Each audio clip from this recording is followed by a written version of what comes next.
So behind me is my 1958. I'm gonna stop you right there. You really should have checked that serial number before making this intro. It's a 1968 580ck case loader backhoe. The story behind it is it apparently ran in 2023, so that's about 2 years ago. When I went to look at it, it was locked up. I'm guessing rain went down the rain flapper, made its way into the engine and tightened it up. So hopefully it's not too hard to get going. The very first thing I'm going to do is pull the hood off so we can get access to the engine to pull the injectors out to fill the cylinders full of penetrant.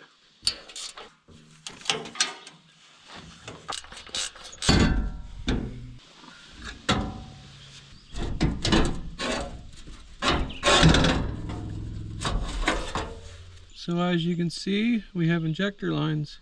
So what we have is a case 188 diesel.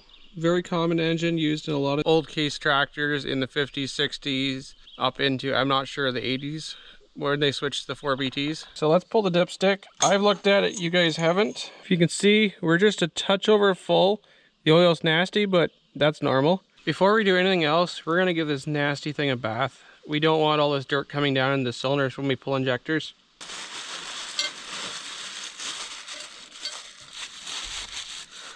Engine degreaser. I don't have a pressure washer, so we're going to use this in the garden hose.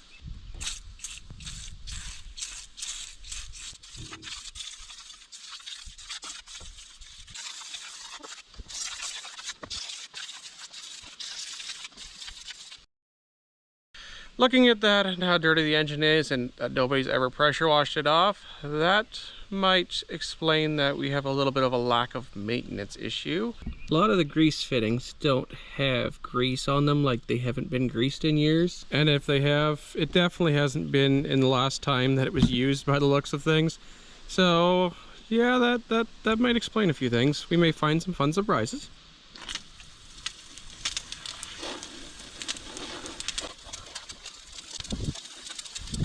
It's far from clean, but it's a lot cleaner than it was. Now we're gonna blow all the water off and hopefully blow a bit more garbage off. Next, we're gonna pull off the exhaust manifold to get better access to the injectors. I have preheated all the bolts. I saved you the pain of watching all that.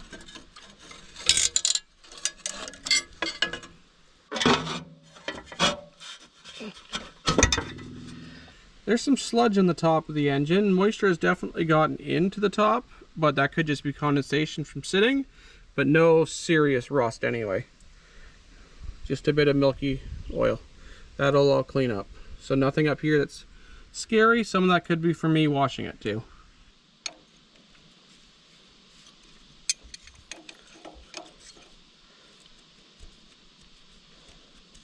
Someone was great enough to cross-thread that one. That's good.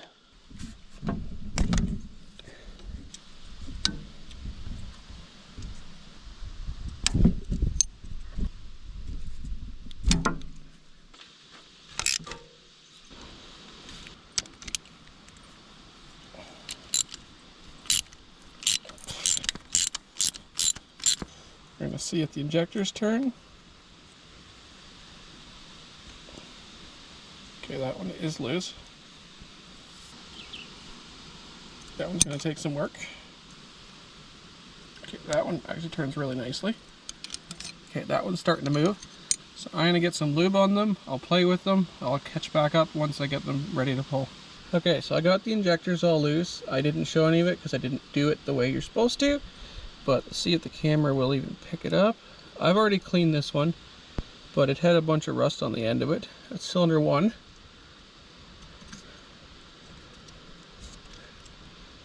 Cylinder 2. There's like rust buildup a little bit on it and a lot of carbon buildup. Cylinder 3. It's one of the worst ones. Cylinder 4.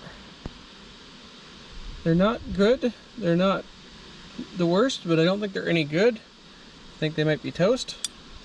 So that's a push rod, and they're supposed to be straight. So this intake valve obviously was stuck at one time. Someone fired it up, and it didn't like it. So I'm going to need a new push rod for sure. At least one. I won't know till I get looking at it better. But we do have one stuck intake valve over here. So I'm gonna pull the intake off just to see what the valves look like on the outside of the intake. There's really no way for intake valves to actually get water in them, like any water go down through the intake, because this is an oil bath air cleaner. So there's a rain hat on here, obviously, that doesn't have a hole in it, but it goes down through, this bottom is full of oil, and then it has to go all the way back up through here to go out this tube into the intake. So there's really no way to get that much water in. Like, this would be a couple gallons before it ever get in the intake, but we're gonna pull it and just find out, I guess.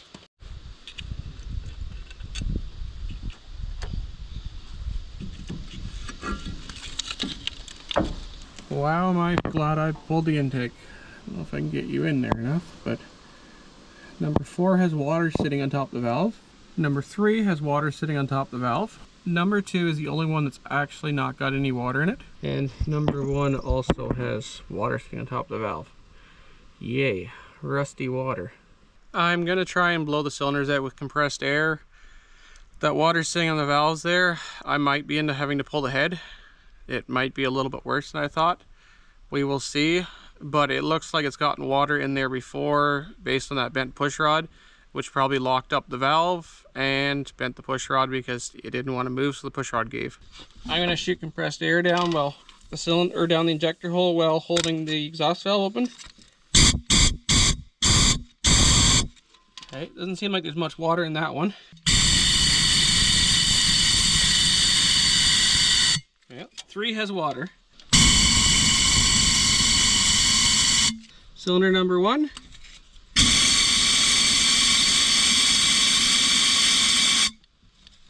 Ew. Okay, so it looks like 1 and 3 are probably our stuck cylinders. After flushing the cylinders multiple times with acetone, I'm going to mix up a concoction of 50% acetone, 50% ATF. We'll fill the cylinders through the injectors right full. I have backed off the valves so that they are all closed, none of them will leak out. ATF is also very high in detergent, so that's the whole reason behind it. Acetone to thin the ATF and hopefully loosen up some whatever's causing it to be stuck.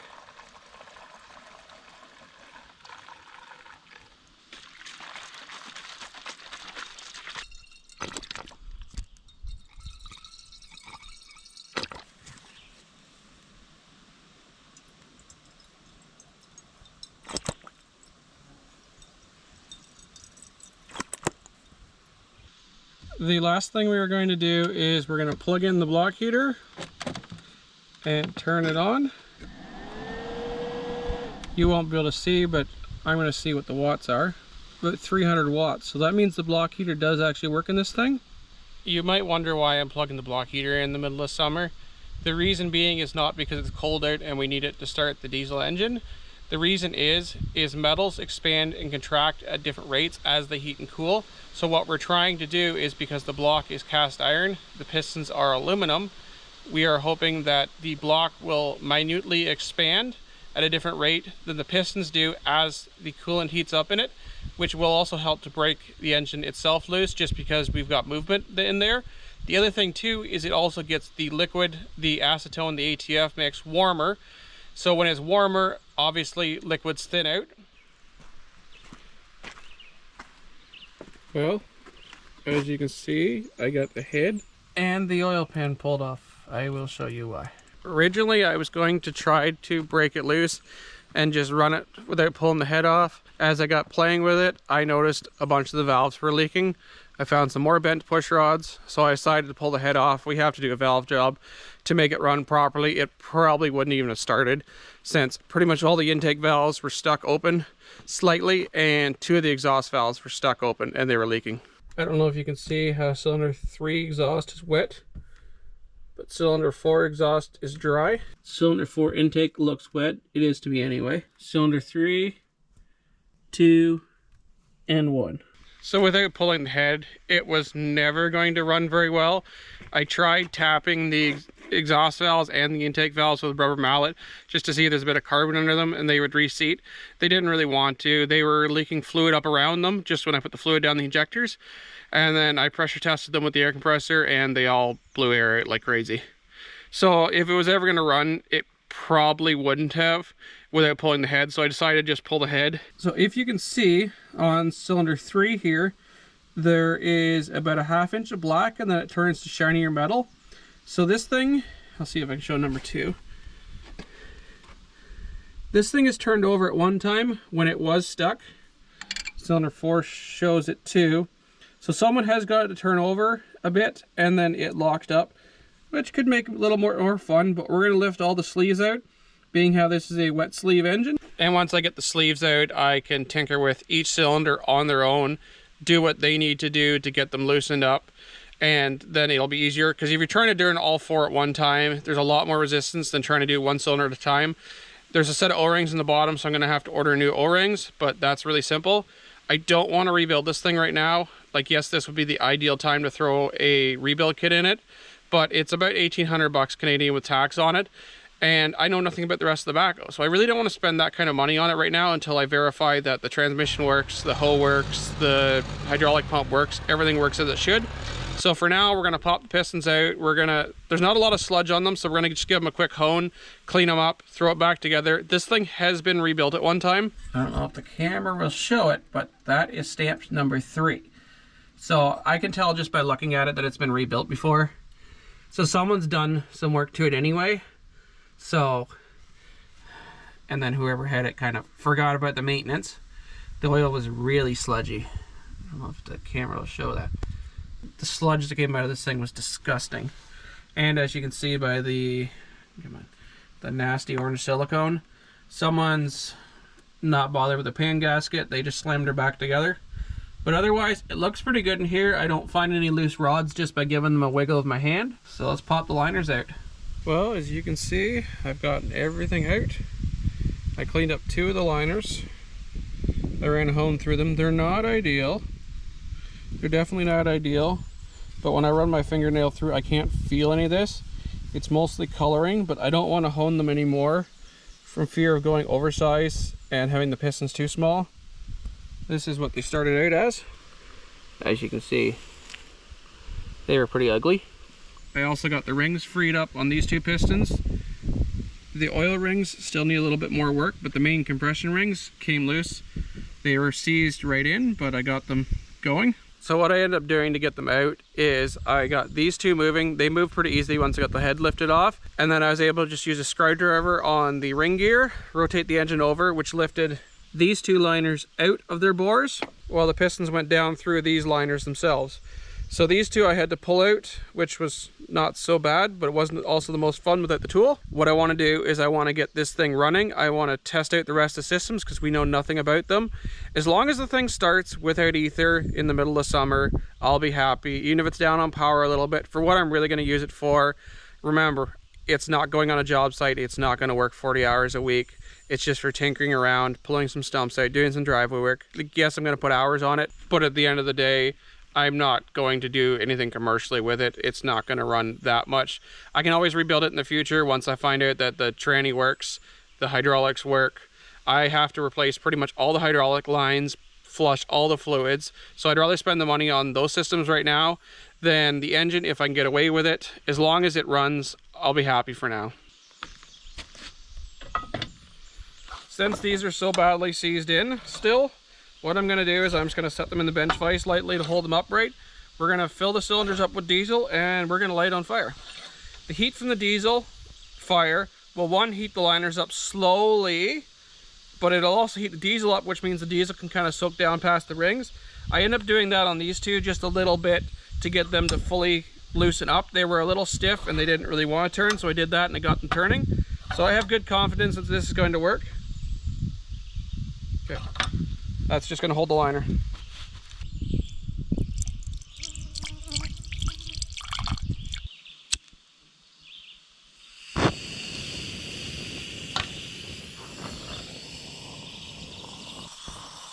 Remember, this is diesel, not gasoline. It's not nearly as flammable. Gasoline would explode. And being how it's hard to get air down inside the cylinder, you can already feel the heat actually.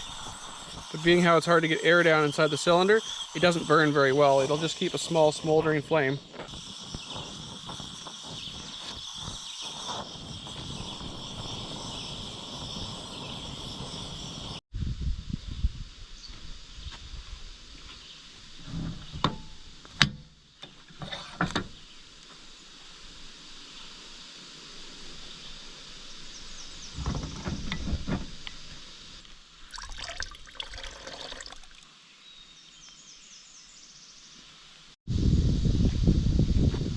didn't want to move, so we're going to try a block of wood just on top of the piston. I'm being careful not to hit the actual center of the piston because this is a direct injected diesel. See if we can get it to lightly move.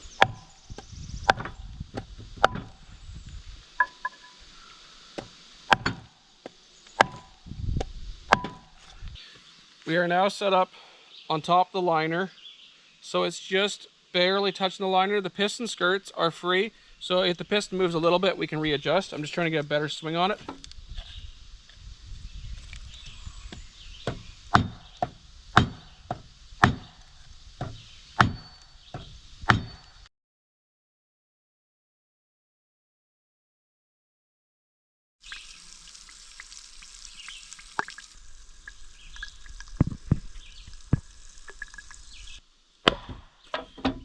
Did you see that? It actually moved. It's coming out. Slowly, it's stiff, but it's coming.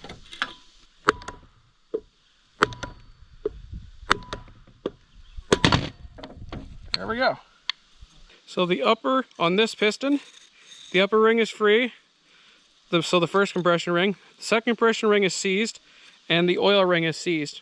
Two of the pistons, both the compression rings were both seized and the oil ring seized. So even if it did go in the tractor, it would not have ran very well. It would have had basically no compression, and let alone all this grit that's in here.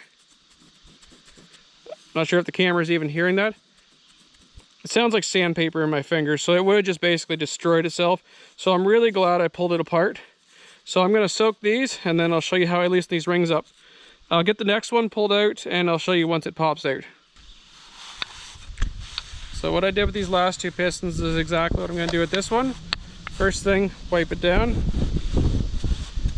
I don't know if the camera is going to show it, but you can see there's rust scale still on there.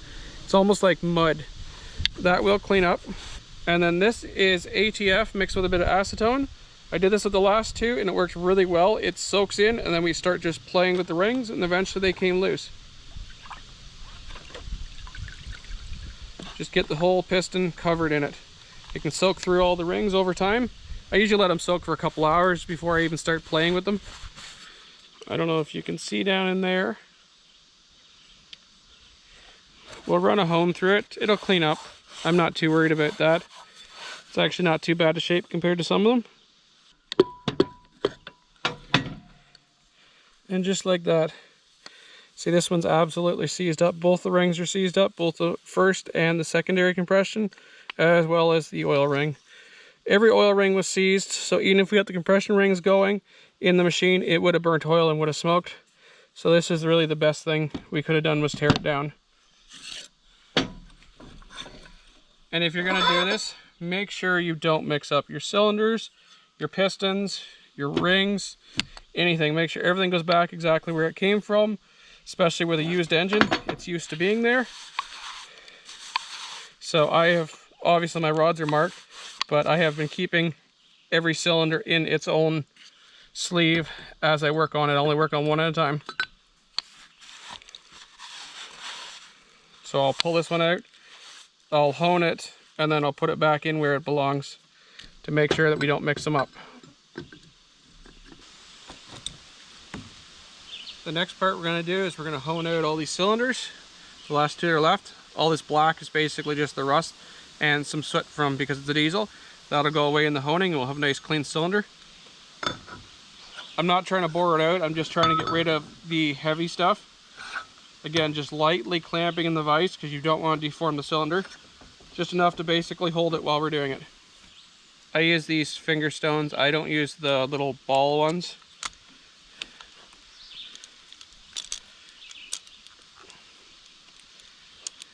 And I'm using ATF for our lube. I've tried using other stuff, but I find the ATF works the best. Way too much. Because it's a very thin, light oil. Any thick oil and it just plugs up everything and it doesn't actually really get the junk out very well. Maybe it works on a clean cylinder, but on these rusty ones, I find the ATF works about the best. And I'm just going in low speed. Especially right now, I'm just trying to spread the oil around.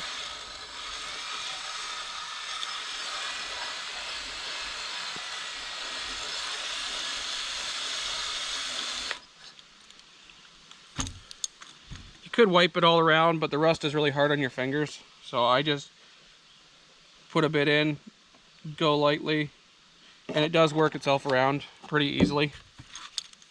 And if you do it quick enough, it doesn't drop out the other end. And now the whole thing's coated. So it's still staying in first gear on the drill. We're not gonna get going very fast. And just go in and out. That was too fast.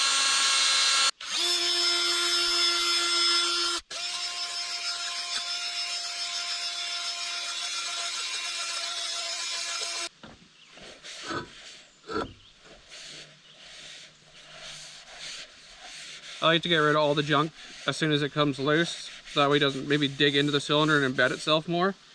There's still more to go for sure. But I like to just clean it out, especially this heavy rust. Clean off the stones. More oil. Oop, too much again. Very good at that.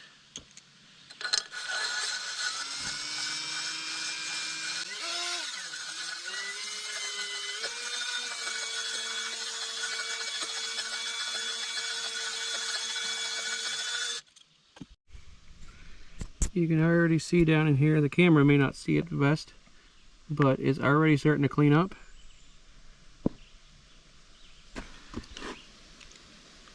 You can see it's not grand, but there's no ridge.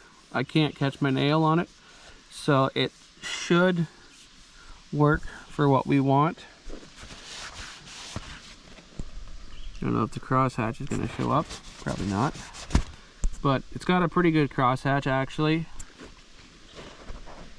It's not ideal, but I think it should function. We don't got any lips or ridges anymore that would catch rings, so that's probably the most important part. Now you can see, if the camera will show it, there's a separation between the rings. All rings have a gap, or pretty much all. So while you could stick a screwdriver in there and pry them apart, if you didn't care about the rings, they will snap when you do that.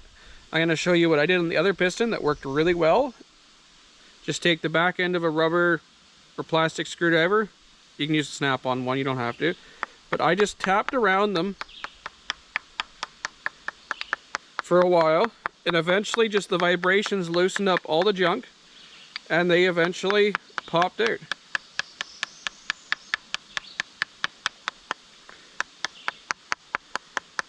And then once they start coming loose, I would flush them out with brake clean to flush all the garbage out. Oh, did you see that? Hope the camera actually caught that. This ring actually just jumped out of its groove. So the other side is still stuck. Just lightly tapping. See, it just came loose. You can either get rammy and break things and pay to replace them, or take your time and just slowly work at them. The rings are still gritty, they need to come out, everything needs to be washed and flushed, but the ring is loose. I didn't have to buy a set of rings. So that's the upper compression ring, the first compression ring. So I got the secondary, and the oil ring's the hardest one to always get loose.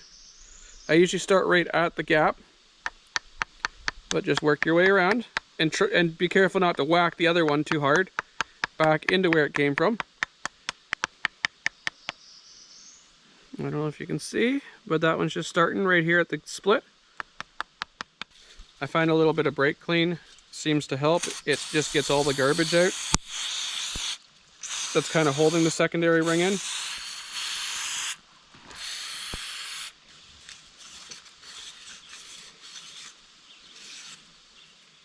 Our next stage, I'm just going to pop the liner O-rings off. You don't reuse them, you get new ones every time. I have new ones. I'm just taking an SOS pad with some, you can use motor oil. I got ATF here, so I'm going to use it. And just basically cleaning up everywhere where it seats in the bottom and the top of the block, as well as where the liner O-rings go.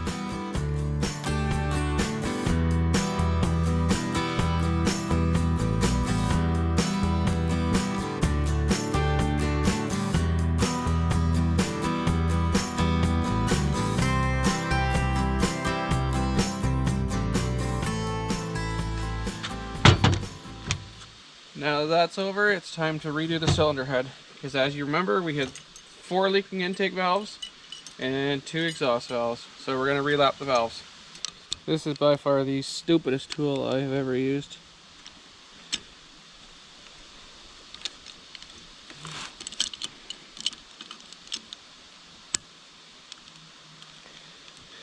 The regular ones are a lot better, that's for sure, than this thing.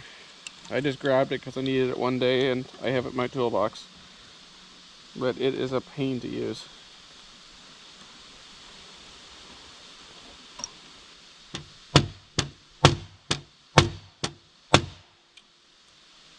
That one's really stuck.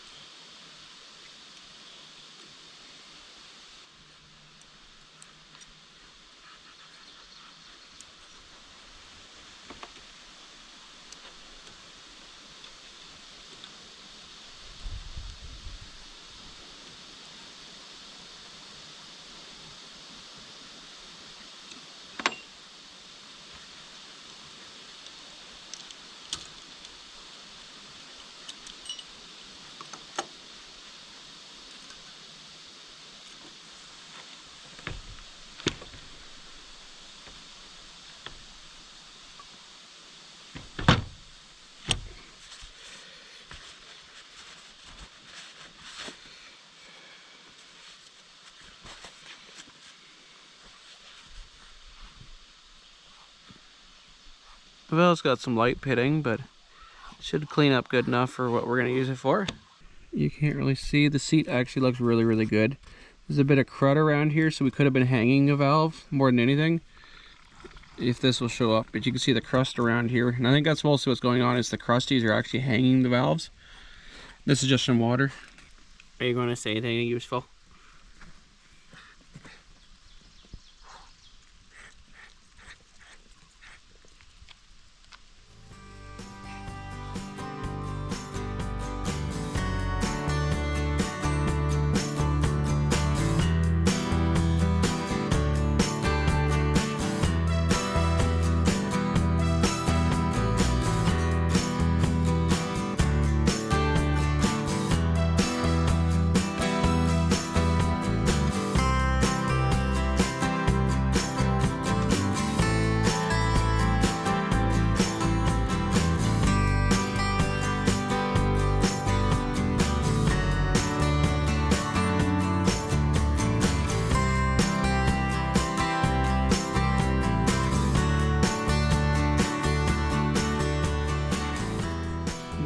Got it apart.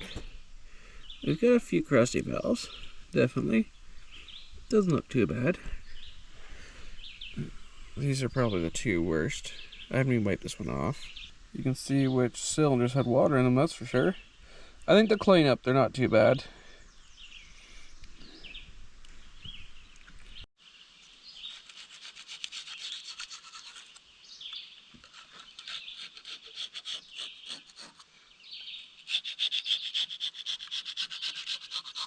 A lot of this is just basically carbon mixed with a bit of maybe rust sludge or whatever, but it scrapes off really nicely actually. I don't, like I said earlier in this video, I don't think this thing really ever got warm, at least not lately. So it's pretty carbon up, and I think a lot of this is just carbon.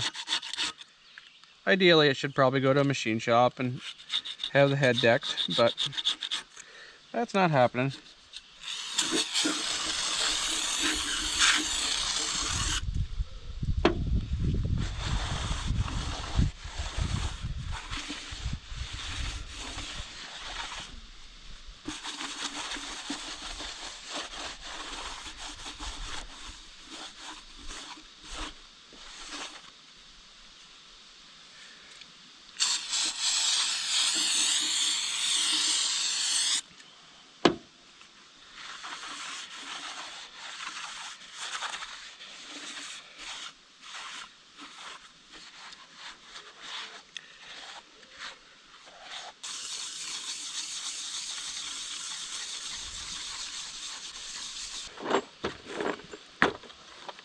I'm hoping I have a stud that will work for, oh yes, so I can use my valve seat cutters. We're just going to brush each one up just to help clean it up.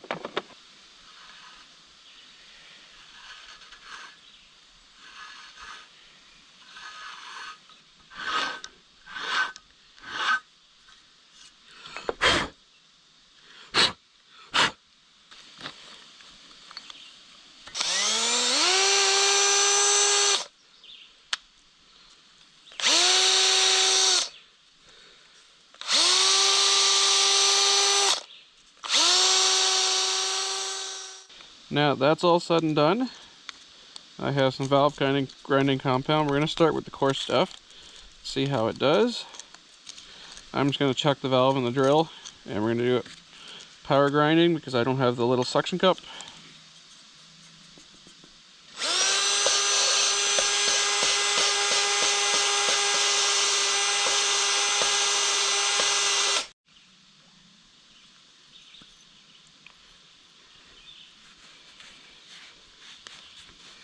Well, none of the valves are very good. They're okay, but a lot of them are pretty rusty. So we're going to put it back together. I'm going to wash the intake out with brake clean and re-oil the stems. We'll put it back together and we'll just see which valves all hold water. We'll fill the runners up with water and see if it leaks past the valve. That's about all we can do. It probably should have all new valves and at least the seats turned pretty good, but I don't really want to do that right now, so let's see if we can make it work for now.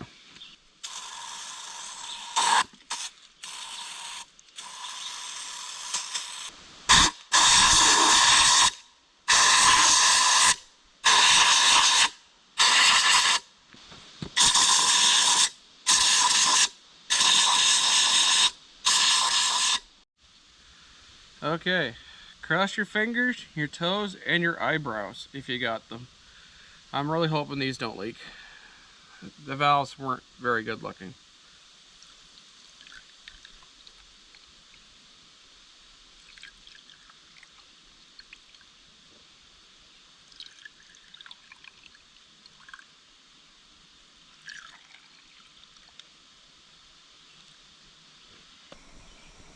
Okay, so we're looking at the big valves because we're dealing with intake.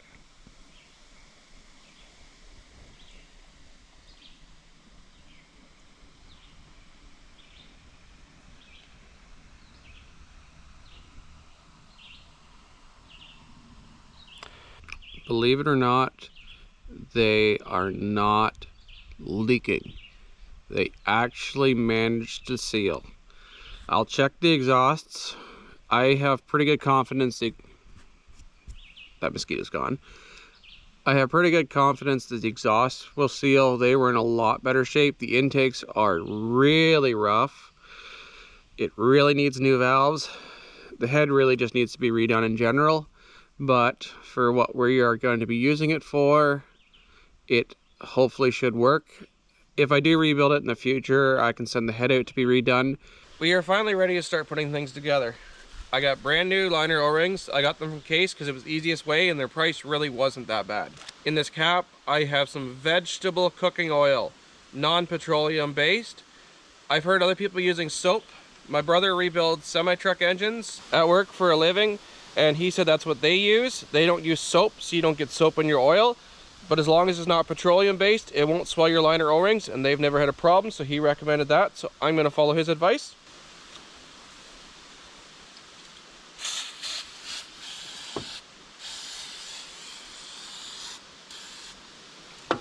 I've already cleaned these up, but we're just gonna do one more final cleaning. I did test fit them in the block, so just in case I got any residual oil on anything, so we don't swell our O-rings, we're just going to brake clean one more time.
Next, I'm just going to oil the cylinders with oil just to stop any flash rusting, because these have all been cleaned off with brake parts cleaner.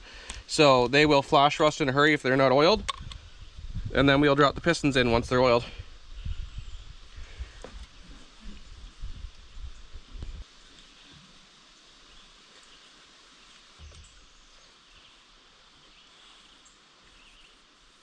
We are now ready to start putting the pistons in. The first thing I'm going to do is basically oil the whole thing up. I've already oiled the connecting rod, and this is just to prevent anything from dry starting. I've never used assembly grease. I've always just used motor oil. Especially something as thick as 1540, it really stays there really nicely. On the bearings, I use something different, but on the piston skirt, I just use motor oil. There's definitely better ring compressors than these band ones, but this band one will work for the little bit that I'm using it for.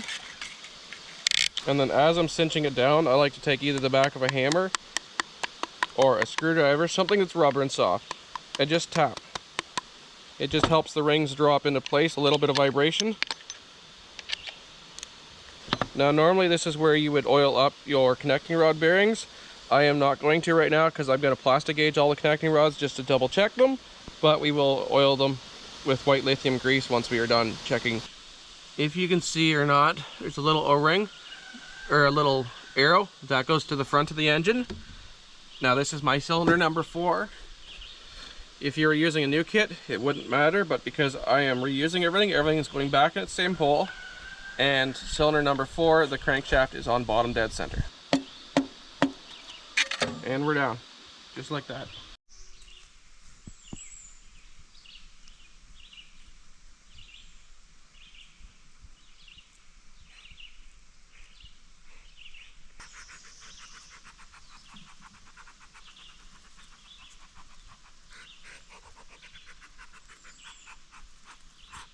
So I tried to show the camera, but the camera wouldn't pick it up. So number 4 is right at 2 thou on the main bearing clearance, so that is absolutely perfect. So I'm going to throw some white lithium grease on all the bearing surfaces, put it back together, and torque it up. Our spec is 1 to 3.5 thou for connecting rod bearing clearance, so we are right in the middle of it, which is absolutely perfect. Now we're going to spin the engine over. We can put cylinder 2 and 3 in. So these cylinder 4 and 1 have to come to the top, so cylinder 2 and 3 can drop down to the bottom.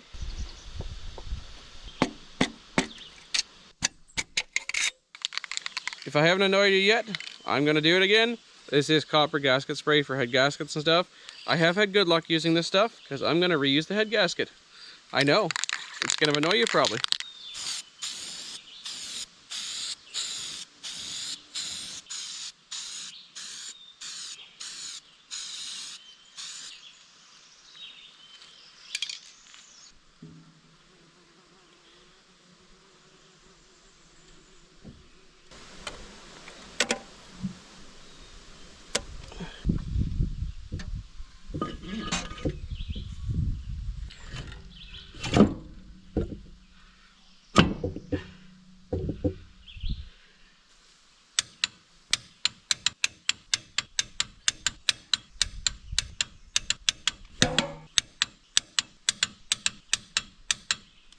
Just writing the date on our oil filter.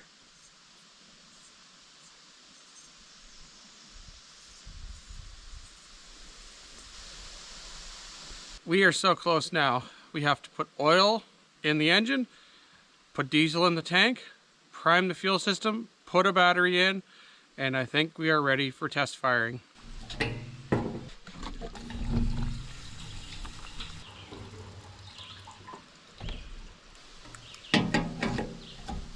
This is our secondary fuel filter bleed. I've got a container underneath.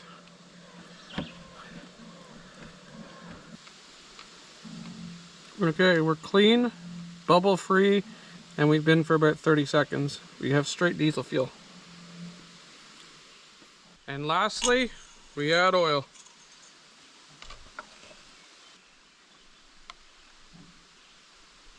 $15.40 because it's a diesel.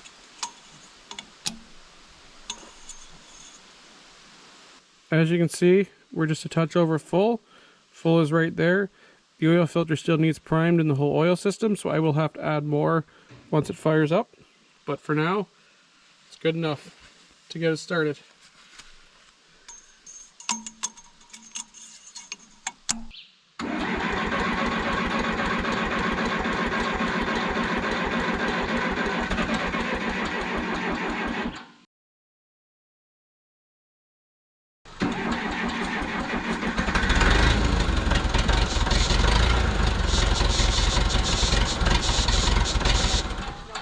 Okay, so it does work. We do got oil pressure. I want to see that gauge working though. I do got oil flowing up top though, so it is moving oil. Part of the reason why I pulled the valve cover off too. So, what do you think? It runs this.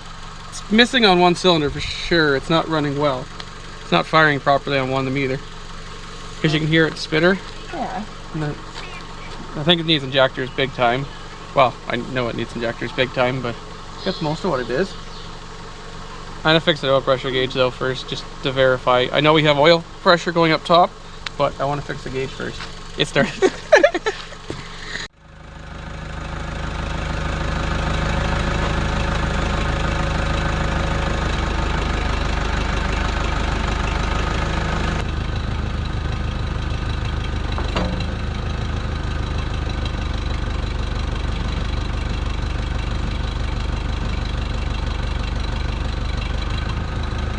Well, it's badly low on hydraulic fluid, but the hydraulics are functioning and they're off the ground. I'm going to see if it goes forward and backwards.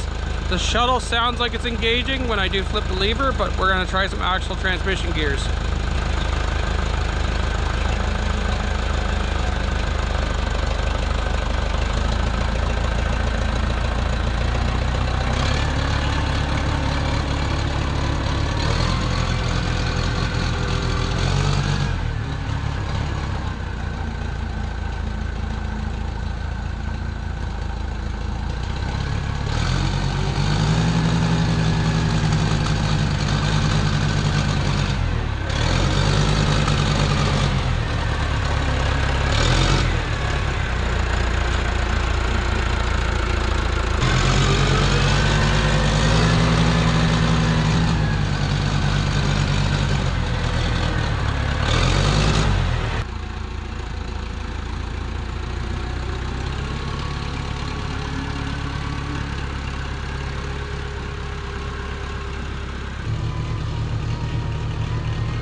Well, it runs.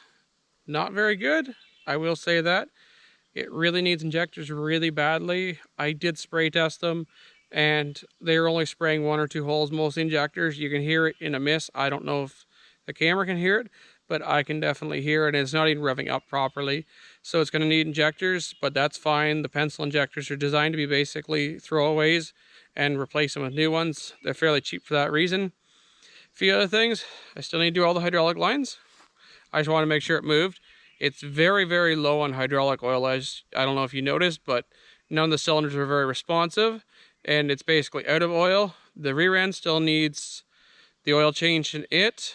I need to put antifreeze in, because right now I just have water, just in case anything leaked, so it was easier to drain out. I also wanted to flush the old green antifreeze out, because I run a different style antifreeze which is not compatible, so this flushes that garbage out. Well, it's old, it's ugly, but it does move. It does run after everything we did. This is probably the only video that I'm going to have on this, being how that's not really the direction of the channel.